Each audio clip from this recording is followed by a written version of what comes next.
राम ने किया श्याम के खिलाफ ब्रीच ऑफ कॉन्ट्रैक्ट का सूट फाइल किया, तो उसके पास राहत के विकल्प हैं। राम के पास ऑप्शन है कि वो या तो डैमेज क्लेम कर ले श्याम से, या फिर सेकंड है कि वो स्पेसिफिक परफॉर्मेंस करा ले कॉन्ट्रैक्ट की। दो उसके पास ऑप्शन है राम के पास। अगर राम ने केवल डैमेज मुकदमा किया, डैमेज प्राप्त करने के लिए मुकदमा कर दिया, लेकिन परफॉर्मेंस नहीं करना चाहता, सिर्फ डैमेज के लिए उसने क्लेम किया, तो परफॉर्मेंस की मांग नहीं की है, तो वह बाद में परफॉर्मेंस के लिए मुकदमा नहीं कर सकता। समझ में आया कि अगर तुमने एक भाग क्लेम कर लिया, दूसरा भाग क्लेम नहीं किया, तो बाद में परफॉर्मेंस के लिए मुकदमा नहीं कर सकता। अगर न्यायालय की अनुमति दे दी, अगर न्यायालय से अनुमति तुमने पहले ले ली थी, तो भविष्य में ऐसा मुकदमा तुम कर सकते हो। तो बस इतना याद रखिएगा। थर्ड का ऑर्डर 2 का रूल 2 समझने वाले हैं, यानी कि ऑर्डर 2 है, ऑर्डर 2 का ये हमारा रूल 1 कंप्लीट हो गया था, रूल 2 स्टार्ट होने वाला है।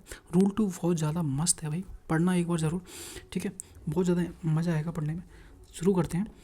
रूल 2 कहता है वाद के अंतर्गत संपूर्ण दावा आएगा, यानी कि जब भी आप सूट फाइल करोगे तो उसमें आपके पास जितने भी क्लेम होते हैं, एक कॉज ऑफ एक्शन के पास जितने भी आपके पास क्लेम है, वो आप उसके अंतर्गत संपूर्ण क्लेम डालोगे एक सूट फाइल में। वो क्या कहने की कोशिश कर रहा है ये तो आप अपने बैरेक्ट से मिलाते चलना, मैं यहाँ से पढ़ाते चलता हूँ अपनी लैंग्वेज में, ठीक है, बिल्कुल सेम टू सेम वही है, कोई कन्फ्यूजन नहीं मिलेगा आपको। रूल 2 ऑर्डर 2 का रूल 2 है जो कहता है वाद में संपूर्ण दावा होगा। समझते हैं क्या है। हर मुकदमे में पूरा दावा, यानी कि हर मुकदमा होगा उसमें वह पूरा क्लेम शामिल होगा, यानी कि जो आपने सूट फाइल किया उसमें जितने भी आपके पास क्लेम हैं वो सभी क्लेम एक ही सूट में होंगे। वादी और किसी कारण कॉज ऑफ एक्शन के कर सकता था, यानी कि एक कॉज ऑफ एक्शन के पास आपके पास जितने भी क्लेम वो वस्ती क्लेम होते हैं वो आप एक ही क्लेम एक ही सूट में डाल दीजिएगा जितने भी आपके पास क्लेम है, ठीक है। आगे समझते हैं कि हालांकि वादी किसी हिस्से को छोड़ सकता है, रिलिंक्विश कर सकता है अपने जो उसके पास 2-3 क्लेम थे, एक सूट के ऊपर 2-3 क्लेम है, ठीक है, वो चाहे तो एक को छोड़ दे, 2 को छोड़ दे, जितने छोड़ना चाहे वो छोड़ सकता है। लेकिन कॉज ऑफ एक्शन के संबंध में एक कॉज ऑफ एक्शन पे आपके पास जितने भी क्लेम बनते हैं वो आप एक ही सूट में डाल देना, वो ये कहने की कोशिश कर रहा है। आगे कहता है रिलिंक्विश कर सकता है ताकि वह मुकदमा किसी विशेष न्यायालय की अधिकारता में आ सके। इसको समझो। हालांकि वादी किसी हिस्से का दावा छोड़ सकता है, उसके पास कई क्लेम थे, क्लेम में से एक क्लेम या फिर 2 क्लेम छोड़ना चाहे तो वो छोड़ सकता है। क्यों छोड़ेगा? वह मुकदमा किसी विशेष न्यायालय के अधिकारता क्षेत्र में आ जाए इसलिए वो छोड़ना चाहता है। क्या है मैटर समझो कि राम श्याम के ऊपर इसके पास एक क्लेम है 1.5 लाख रुपए का, इससे वसूल कर सकता है श्याम से राम, ठीक है, 1.5 लाख रुपए का क्लेम है। लेकिन वह ऐसी अदालत में मुकदमा करना चाहता है जिसकी पिक्यूनरी जुरिडिक्शन है वो 1 लाख रुपए की है, यानी कि कोर्ट के पास जो अधिकारता है वो सिर्फ 1 लाख की है, वो उसका क्लेम कितने का 1.5 लाख का है, तो कोर्ट सुन ही नहीं पाएगा।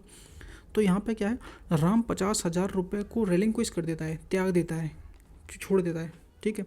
अब उसकी 1 लाख रुपये की राशि बचती है, तो के लिए वो मुकदमा कर सकता है उस कोर्ट में, क्योंकि उस कोर्ट के पास जो जुरिडिक्शन थी वो 1 लाख रुपये की थी।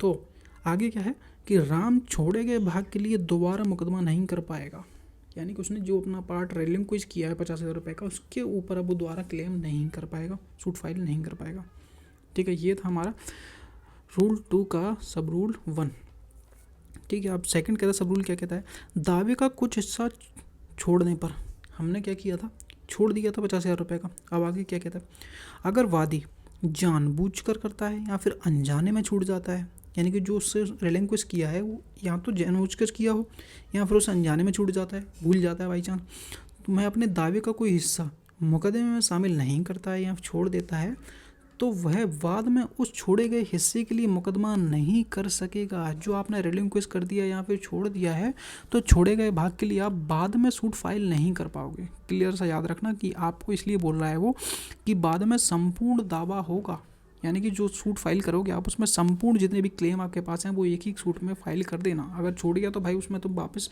दोबारा कोई सूट फाइल नहीं कर पाओगे छोड़े गए भाग के लिए, इसलिए 2 क्लियर कहता है। थर्ड कहता है कि एक से अधिक राहत के लिए मुकदमा ना करने पर, आपके पास क्या है, एक से अधिक राहत है, यानी कि रिलीफ एक से ज़्यादा है। अगर किसी व्यक्ति को कॉज ऑफ एक्शन, एक ही कॉज ऑफ एक्शन में कई प्रकार की राहतें हैं, रिलीफ हैं, तो वह उन सभी राहतों के लिए मुकदमा कर सकता है।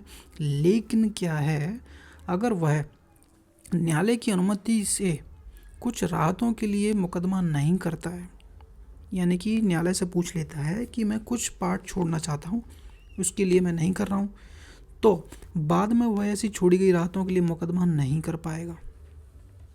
क्या है मैटर समझे तुम्हारा। अगर किसी व्यक्ति को एक ही कॉज ऑफ एक्शन से कई प्रकार की राहतें मिल सकती हैं तो वह उन सभी राहतों के लिए मुकदमा कर सकता है, लेकिन अगर वह बिना न्यायालय की अनुमति के ऐसी राहतों को मुकदमा नहीं बिना न्यायालय की अनुमति के कुछ राहतों के लिए मुकदमा नहीं करता है, यानी कि बिना पूछे अगर वो नहीं करता है तो वह बाद में छोड़ी गई राहतों के लिए मुकदमा नहीं कर पाएगा। अगर पूछ लेता है, परमिशन ले लेता है कोर्ट की, तो बाद में वो कर सकता है। अब ये क्या मैटर है समझते हैं। इसका एग्जाम्पल ये है कि राम ने क्या है राम ने किया श्याम के खिलाफ ब्रीच ऑफ कॉन्ट्रैक्ट का सूट फाइल किया, तो उसके पास राहत के विकल्प हैं। राम के पास ऑप्शन है कि वो या तो डैमेज क्लेम कर ले श्याम से, या फिर सेकंड है कि वो स्पेसिफिक परफॉर्मेंस करा ले कॉन्ट्रैक्ट की। दो उसके पास ऑप्शन है राम के पास। अगर राम ने केवल डैमेज मुकदमा किया, डैमेज प्राप्त करने के लिए मुकदमा कर दिया, लेकिन परफॉर्मेंस नहीं करना चाहता, सिर्फ डैमेज के लिए उसने क्लेम किया, तो परफॉर्मेंस की मांग नहीं की है, तो वह बाद में परफॉर्मेंस के लिए मुकदमा नहीं कर सकता। समझ में आया कि अगर तुमने एक भाग क्लेम कर लिया, दूसरा भाग क्लेम नहीं किया, तो बाद में परफॉर्मेंस के लिए मुकदमा नहीं कर सकता। अगर न्यायालय की अनुमति दे दी, अगर न्यायालय से अनुमति तुमने पहले ले ली थी, तो भविष्य में ऐसा मुकदमा तुम कर सकते हो। तो बस इतना याद रखिएगा। सब रूल थर्ड कहता है कि एक से ज़्यादा आपके पास रिलीफ है, तो उस केसेस में आप बिना पूछे अगर कोई एक रिलीफ छोड़ देते हो तो उस पर आप दोबारा सूट फाइल नहीं कर पाओगे, और लेकिन अगर पूछ के करते हो तो उस केसेस में कर सकते हो। ठीक है, 3 क्लियर होता है। अब एक्सप्लेनेशन अपन बहुत डीपली समझेंगे। क्या कहना चाहता है कि एक दायित्व है, एक ऑब्लिगेशन, और उसे पूरा करने के लिए सहायक कोलेटरल सिक्योरिटी दी गई हैं, तथा उसी दायित्व से उत्पन्न होने वाले क्रमिक दावे सक्सेसिव क्लेम्स एक ही कॉज ऑफ एक्शन पे माने जाएंगे। क्या कहने की कोशिश करते हैं, इसको समझाते हैं तरीके से। ये हमारा एक्सप्लेनेशन समझ लिया आपने। एक्सप्लेनेशन अब इसको समझो। अगर आसान भाषा में कहा जाए तो अगर किसी व्यक्ति के पास किसी दायित्व, जैसे कि कोई कर्ज लिया है, कर्ज चुकाने का कोई दायित्व तो उसके पास ऑब्लिगेशन है, को पूरा करने के लिए उसने एक गारंटी के तौर पर कोई गिरवी रखा था, जैसे कुछ सामान गिरवी रखा है, तो वह दायित्व और गारंटी को अलग अलग कॉज ऑफ एक्शन में नहीं माना जाएगा। यानी कि जो गारंटी की चीज़ है, और जो आपने उधार दिया है, उधार की जो गारंटी आपके उधार जो लिया है, वो एक ही कॉज ऑफ एक्शन के अंतर्गत तो माने जाएंगे। सेकंड समझो कि यदि इसी प्रकार से यदि एक ही दायित्व से समय समय पर नए दावे, जैसे कोई ब्याज हो गया, कोई किस्त हो गई, उत्पन्न होते हैं, तो वे सभी एक ही कॉज ऑफ एक्शन का हिस्सा माने जाएंगे। अब भी नहीं क्लियर हुआ होगा, इसका एग्जाम्पल से क्लियर करते हैं कि राम ने क्या किया, श्याम को 50,000 रुपये उधार दिए। ठीक है, श्याम ने न केवल पैसे उधार लौटाने का वादा किया था, प्रॉमिस किया था कि मैं लौटा दूंगा, बल्कि उसने क्या किया, अपनी घड़ी भी गिरवी रख दी थी।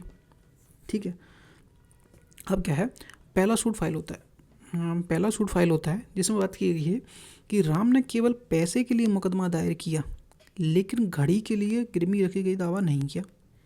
उसने सिर्फ कर्जा मांगा है, क्लेम किया है अपना, और उसकी घड़ी जो उसने गिरवी रखी थी संपत्ति, उसके लिए क्लेम नहीं किया है। सेकंड सूट क्या कहता है कि बाद में वह राम घड़ी के लिए गिरवी रखी गई के लिए मुकदमा दायर करना चाहता है। यानी कि तुम पहले पैसे क्लेम कर रहे थे, दूसरी बार तुमने क्या है, घड़ी क्लेम की है सेकंड सूट में। अब यहाँ पे क्या है मैटर समझो कि राम को पहले मुकदमे में ही अपने सारे दावे 50,000 रुपये और घड़ी गिरवी गई राशि शामिल करनी चाहिए थी। यानी कि आपके पास एक ही कॉज ऑफ एक्शन में 2 चीज़ें थीं, तो आपको दोनों ही चीज़ें क्लेम करनी थी, 50,000 रुपये और घड़ी। ठीक है, और अगर उसने घड़ी की गिरवी राशि का दावा नहीं किया था तो वह अब मुकदमा नहीं कर पाएगा। इसलिए पहले ही सेक्शन वो सब रूल कह रहा था कि जो रूल 2 है हमारा, वो क्लियरली यही कहता है, राम को पहले मुकदमे में सारे 50,000 रुपये और गिरवी की रखी गई राशि को शामिल करना चाहिए था। अगर उसने कोई चीज़ छोड़ दी तो बाद में उस छोड़ी गई चीज़ के लिए मुकदमा दायर नहीं कर पाएगा। और सिंपल लैंग्वेज और समझो तो एक ही दायित्व, उधार चुकाना और उसके साथ में ज़मीन गिरवी रखना, एक ही मुकदमे में होना चाहिए। अगर राम ऐसी नहीं करता है तो छोड़े गए हिस्से ज़मीन पर दोबारा मुकदमा नहीं कर पाएगा। ये हमारा एक्सप्लेनेशन कहता है। अब है आसान भाषा में, ये तो हो ही गया क्लियर हमारा, पूरा समझो क्या है। मुकदमा करते समय वादी ने अपने पूरे दावे को एक ही मुकदमे में शामिल करना होता है। यदि वादी जानबूझ के या अनजाने में अपने किसी हिस्से को छोड़ने में मुकदमा शामिल नहीं करता है तो वह बाद में छोड़े गए भाग के लिए मुकदमा नहीं कर सकेगा। ठीक है, सिंपल सी है। जब भी आपको उसको रिवीजन करना हो तो ये रेड वाले कलर से पढ़ लीजिएगा, पूरा रिवाइज हो जाएगा। इसी तरह से अगर वह किसी व्यक्ति को कारण से कई प्रकार की राहतें मिलती हैं तो वह उसे उन सभी राहतों के लिए मुकदमा करना होगा, अन्यथा बाद में वह छोड़ी गई चीज़ के लिए मुकदमा नहीं कर पाएगा। एग्जाम्पल, अगर किसी व्यक्ति का संपत्ति के साथ साथ किराया भी है और वो केवल संपत्ति के लिए मुकदमा करना चाहता है तो किराए की राहत के लिए जो शामिल नहीं करता है, यानी किराया वसूलना नहीं, उसमें क्लेम नहीं करता है अपने सूट में, तो बाद में वह किराए के लिए विवाद की मुकदमा नहीं कर सकेगा क्योंकि उसने इसे पहले ही छोड़ दिया था। तो जब भी सूट फाइल करोगे उसमें याद रखना है जितने भी आपके पास क्लेम मिल रहे हैं वो एक ही सूट में फाइल करके डाल दीजिएगा। अगर कोई छूट जाता है, छोड़ते भी हो तो न्यायालय की परमिशन से छोड़ना, और अगर छूट जाता है तो बाद में उस छोड़ी गई चीज़ के लिए तुम नया एक सूट फाइल नहीं कर पाओगे। तो ये था रूल 2, ऑर्डर 2 का रूल 2। तो भाई समझ में आया हो, पल्ले पड़ गया हो तो वीडियो को लाइक कर देना, चैनल को सब्सक्राइब कर देना। मिलते हैं नेक्स्ट वीडियो में। Thank you.